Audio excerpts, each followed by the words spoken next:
How's it going, guys? Today's video is all about snow removal and what tools I use to do so. Stay tuned and check it out.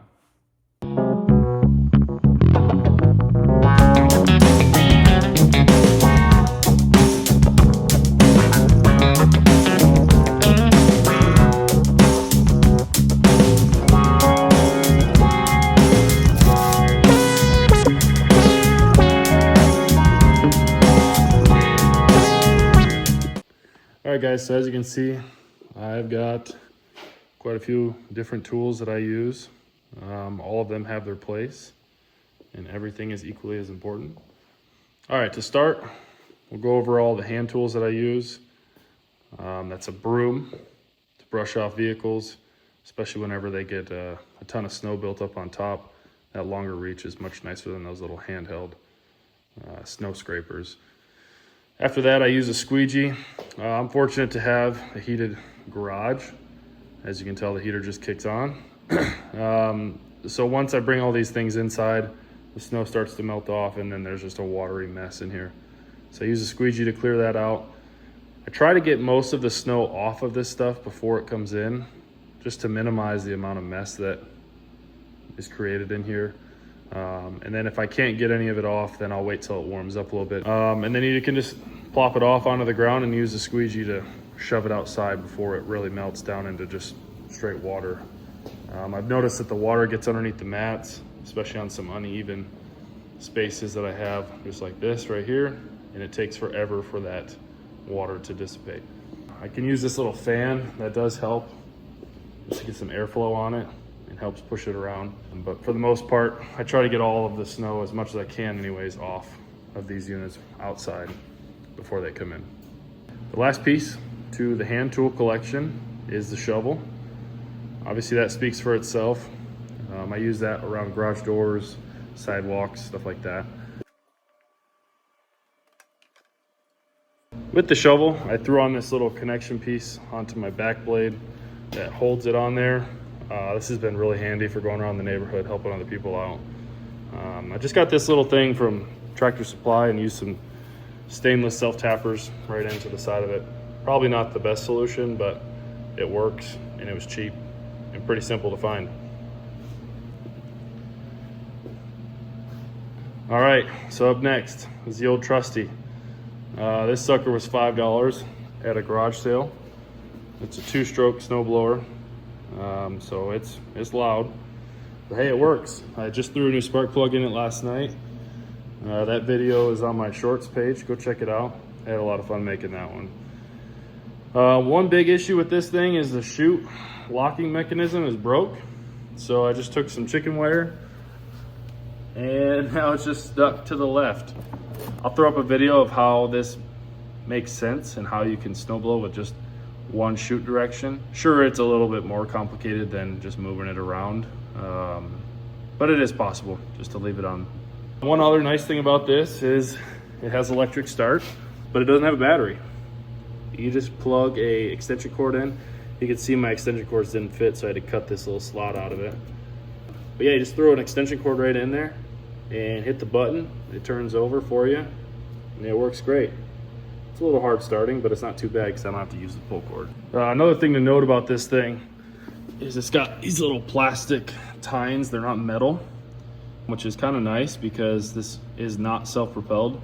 But if you put it on just enough of an angle, those tines will grab the ground and actually pull it for you. I'll have to throw up a little video of that. It's pretty comical to watch, but hey, it works. I'm sure it's not going to work forever like that, but it was cheap and it's kind of fun to use from time to time. All right, so up next we've got the tractor.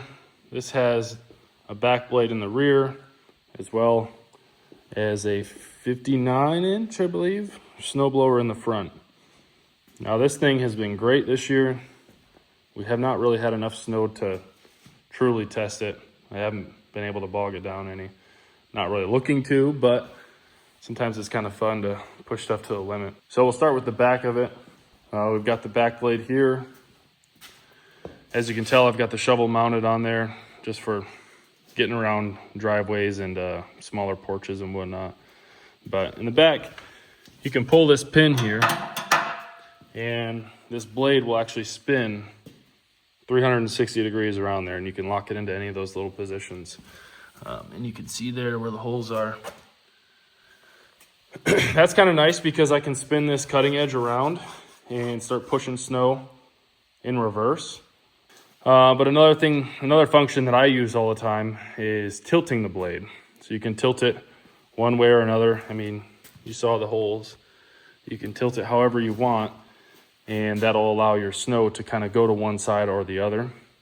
The reason I use it mainly is because if you look, the blade sticks out past the tractor. And if you're in a tight space, sometimes that can get in the way. So I like to tilt it over so that way the blade is 100% behind the tractor. Moving up to the snowblower. Like I said, it's 59 inches, dual stage. When I say dual stage, that means there's a shaft in the front as well as a shaft down into the chute. So this is real nice. My last one was a single stage, and in the wet, heavy snow, the chute got clogged up all the time. Now with this setup, all of the snow comes in, this gearbox pulls it to the center, and then the one in the back there sends it out the chute. So it never really clogs up. At least I haven't clogged it up yet.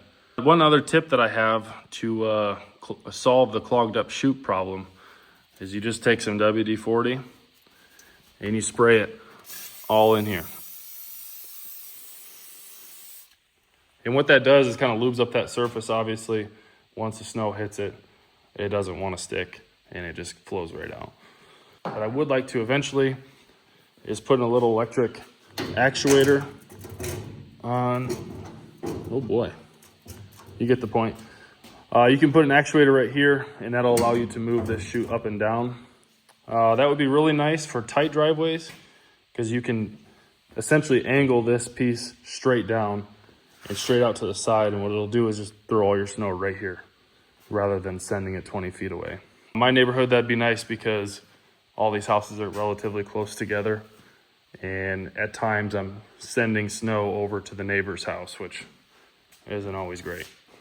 So a couple other things to note about this setup here is I've got a 3-speed transmission. I typically keep it in B or gear 2. I will never ever snow blow in 3rd gear. That's just going to be way too fast. It's taking power from your PTO system to turn the snowblower, and if you're going that fast with the snowblower on, you're going to break a shear pin for sure. Theoretically, I should be in A or 1st gear. However, that's just a little too slow for me. But I'll post another video of that as well, of just the different speeds and what it does to the tractor. So stay tuned for that. All right, so lastly, one thing you need to pay attention to if you have a snowblower like this or a snowblower like this is your cold weather additives. So if you don't put something similar to this in a diesel tank, your fuel will gel up. And it's going to clog your fuel filter. And if anyone has ever done a fuel filter change on a diesel, it's not the most pleasant thing. For gasoline engines, I typically run Seafoam. It's not as necessary, I suppose, but you don't ever get 100% great fuel. You're going to have some moisture in it, and it will freeze. And in this instance, this has a carburetor. It's just going to freeze up that carburetor, and it won't run. It is pretty simple to thaw them out, if you will. You just take a torch and obviously be careful because you do have fuel in your carburetor, but that's what I've done in the past, or a heat gun. All right, so that's about it. That's what I use for snow clearing. It seems to work out pretty well for me.